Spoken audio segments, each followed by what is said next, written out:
What's up, guys? I know the tripod's still wobbling a little bit, but I figured I'd show you a little bit of the other side of the shop, and two, figured we'd cover something. Let's get back to some tech tips. So we're gonna cover something that we run into a lot when dealing with paintball stuff, and honestly, it's a good thing to know how to do for pretty much just having a general knowledge anytime you're messing with threads. What I wanted to talk about is helicoiling.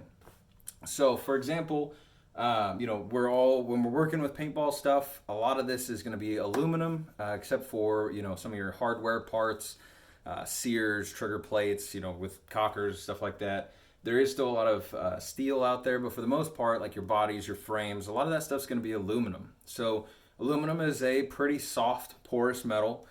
So it's real easy to over torque something and rip the threads right out of it, and it can be kind of frustrating, because depending on what you're working on, you may be totally screwed now. But you're not always totally screwed. Sometimes you can repair that. So for example, what I've got here in the mill right now, which again, welcome to this side of the shop. This is where I've got some of my machines set up. You're sitting right now right next to a bandsaw. Here's my mill. I've got a big old mounted belt and disc sander back here. There's a tiny lathe behind you that I'm rebuilding. There's a drill press over here in the corner, just all of the stuff that I would need to screw up anything and everything and make a big mess. So what we've got here in the mill right now is this is actually a tracer body, an old tracer body that the breech has been rethreaded for cocker threaded barrels. So this is a neat one for one of my local guys. But the rear frame screw that goes up into the ASA/valve portion of it had been stripped about halfway down. About the first 4 threads were totally gone in this thing. So what we're going to do is we're going to helicoil it. So a helicoil is a thread repair process or insert, a threaded insert that comes in like this. See? Helicoil. Obviously that is a brand name. I'm sure there's some other stuff out there, other brands. And basically what it's going to consist of when you buy a helicoil kit, you're going to have a tap that comes in there, which is normally right in here. I've already got it in my handle. It comes with this inserting tool, and it comes with some inserts, which is what those are right there. See, those are steel, essentially just steel threads.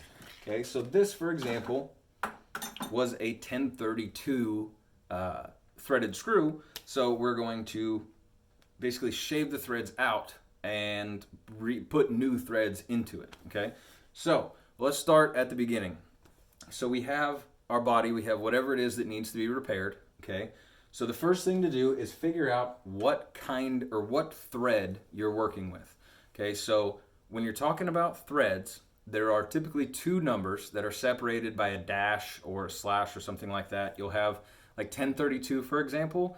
10 is the actual size, the diameter of the screw itself. And then the 32 is the thread pitch. Okay, so how many threads per inch, or TPI.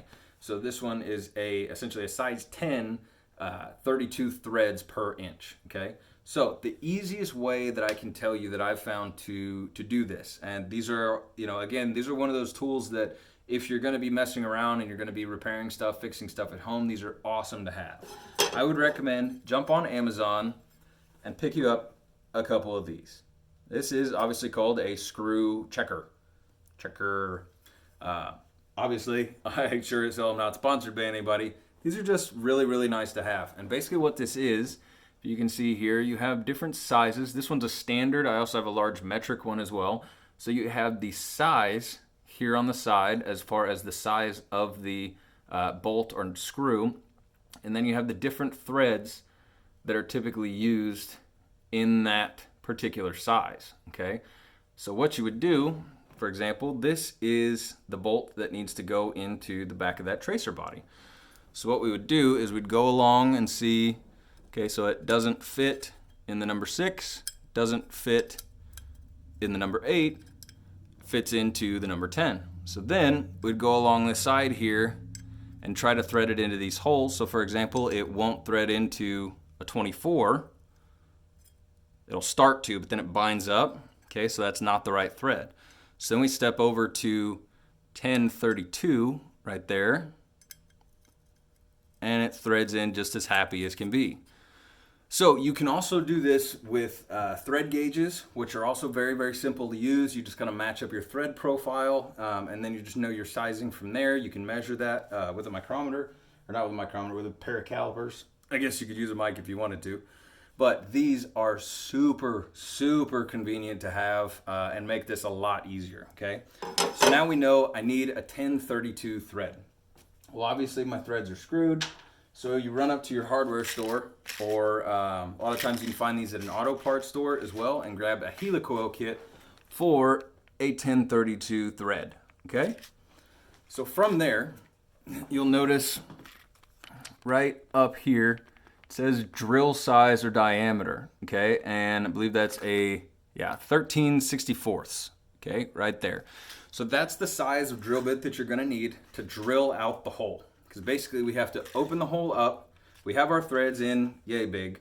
Well, we've got to chew those threads out. So I've got to open that hole up because I've got to have room to put my insert in so that I can close that hole back up to the threads that I need. So we take, I've swapped out the standard R8 collet here in the mill for just a Jacob's chuck. This is a 13/64 drill bit.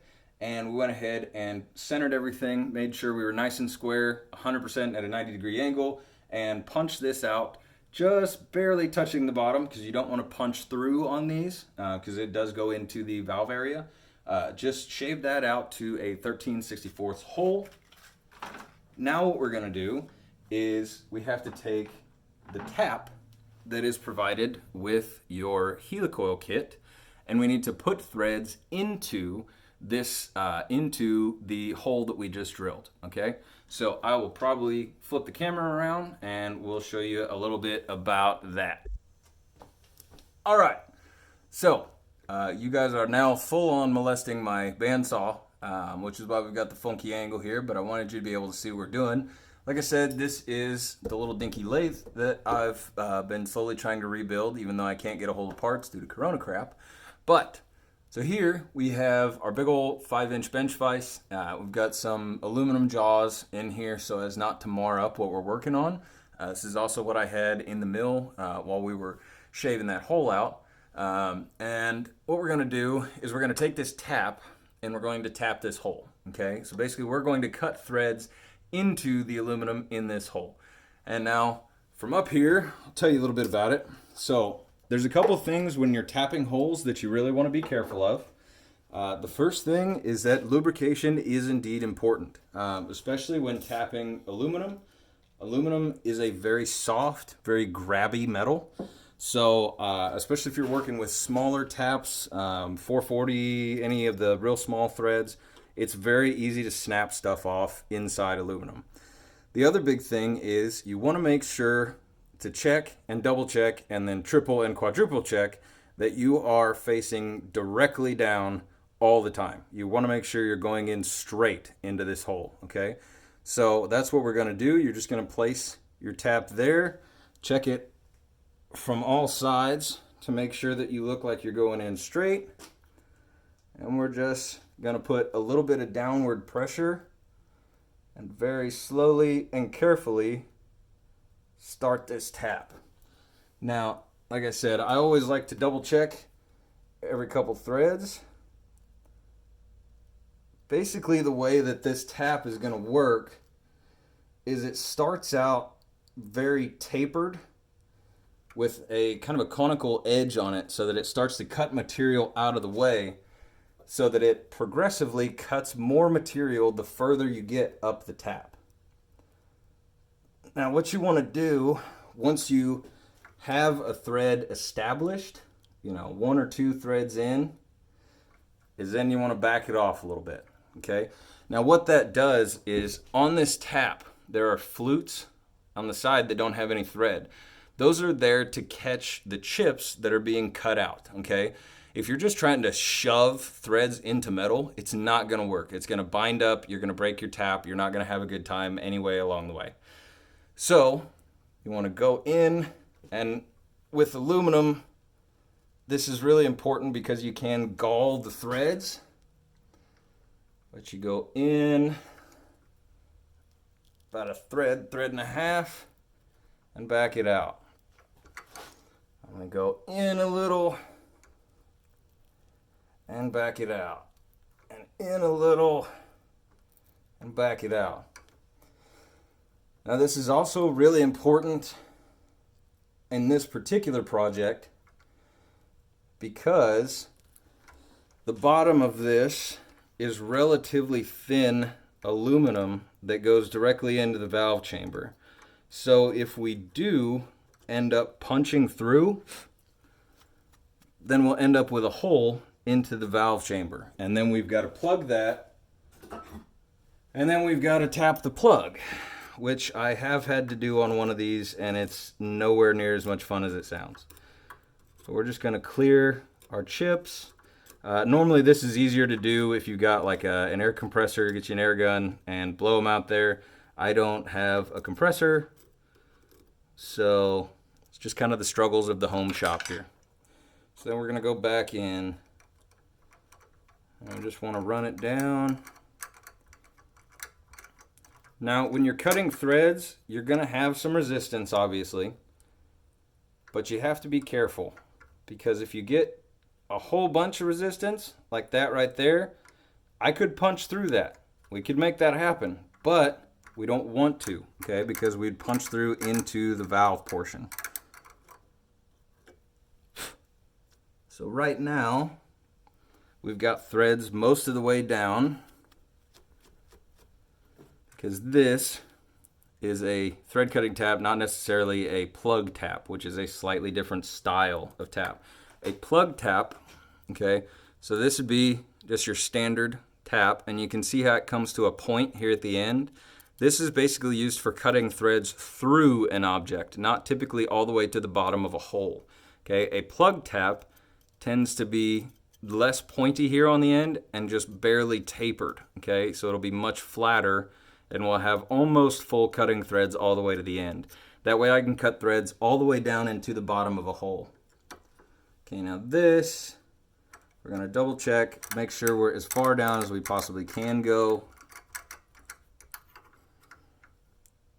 So yeah, we're definitely right at the bottom of our hole as far as this one can reach. Okay, now we're gonna grab some rubbing alcohol.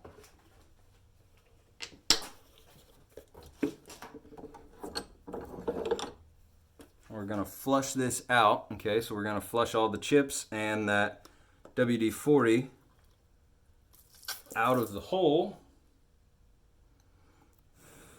The reason why this is important, especially to get that WD-40 out of there, is because when we put the threaded insert into here, we're gonna put it in with red Loctite. Now, red Loctite does not, just like any sealant, is not gonna wanna set up nearly as well in the presence of oil, okay, or anything like WD-40.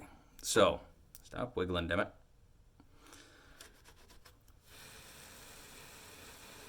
All right, so now we're gonna take our kit here and we're gonna leave it right there. I'm gonna go grab some red Loctite and be back in a second. All right, so we've got red Loctite, and this is our insert, okay? These are the threads we're gonna be putting back into this hole, okay? So as you can see, if we take this, you can't really see it, but it's too big to fit in the hole. Now there's a reason for that. That's so when we do squeeze this down in there, or we actually wind it down into these new threads, it kind of pushes out and creates, you know, no extra gappage here. We don't want a loose set, okay? So what we're gonna do is we're gonna take, this is our insert tool, okay? So what you do is you slide this back, and on the end of this, there's a little, you can kind of see there's a little notch, a little ridge there. That is made to grab that little cross thing right in there, that little part that's bent towards the center, and that's what helps you wind these in, okay? Now this is where everything gets to be kind of a pain in the ass, because we're gonna take this, we're gonna put a little bit of red Loctite on here, and I say a little bit, we're going to mop out any sort of excess once we're done, which is a very, very important part. And I'll show you why here in a second. So we put a little red Loctite on there. Wipe our fingers off. And we're going to take this, set it inside, kind of push it down into the tip. Push that thing forward, and the back of this is a square. So I like doing this with a little bitty tap handle. You can do it with a wrench if you want. But as you turn this, that bottom portion, that little nub will catch the part of the insert that sticks out towards the middle. And as you wind it in, it starts to squeeze it into the slightly smaller spots down here on the bottom, okay? So once you get right towards the end, just about where it's flush with the end, then we're going to set it over the hole and just begin to wind that insert in there.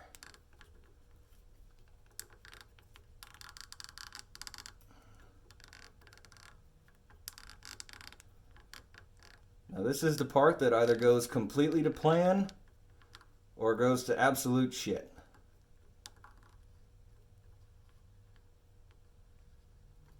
So just trust in it. Push it down in there once again until it's good and snug. You don't want to force it, but you do want to get to the bottom of those threads as much as you can. And you back your insert out, or back your tool out. And there you go. See if I can move you down here a little bit. Now, we have threads again, which is kind of neat. So, like I was saying, one of the other important things here to do is to get a better tripod, apparently. Mine's falling apart here. Then, you want to take your Q-tip and thread it down the center, because you don't want any of that red Loctite to set up inside the inside threads, okay? That's what you're going to be threading your bolts and whatnot into. So this one happens to be right at about the perfect length for this particular hole that we drilled. So that works out just wonderfully, hunky-dory. The other thing you want to do is, now you've got red Loctite on the threads in here, so you want to make sure to clean that out. Always make sure to take care of your tools so that they can take care of you. We're going to clean off the threaded portion of our inserter. And there you go. So sometimes you will have to put an insert in and you'll have to trim off some excess. The insert's either too long, or if you're doing this for a repair in something that the threads go all the way through, that little tab that you grab onto actually has a part that is pinched so that you can break that off afterward. I always recommend, if you're going to helicoil something, wait until your red Loctite has dried, and then the next day come back, find a good fitting punch that fits the inside of your hole, just give it a good whack and it should snap that little tang off, okay? So we'll go from there. So there you go, guys. Here is our cocker threaded tracer body. See nice cocker threads in there with new threads in the back hole. Isn't that nice? So now, whereas those first few threads were completely chewed and this thing wouldn't start until it was halfway down the bolt, which is why we couldn't attach the frame, now we have threads all the way up there. She starts just as happy as can be. And this is another one we've saved from the scrap pile. So that's all we're going to cover for tonight. I hope you guys learned a little bit from it. So don't be afraid to work on your own stuff, man. It's really not that hard. Most of us that are out here doing it professionally, just kind of, pay attention to what you're doing. Always double, triple, quadruple check. As the old saying goes, measure twice, cut once. Couldn't even think of the saying for a minute. So that's really the biggest thing, man. Make sure to double check what you're doing, and you'll be just fine. I guess we'll see you next time, guys. So have a good one.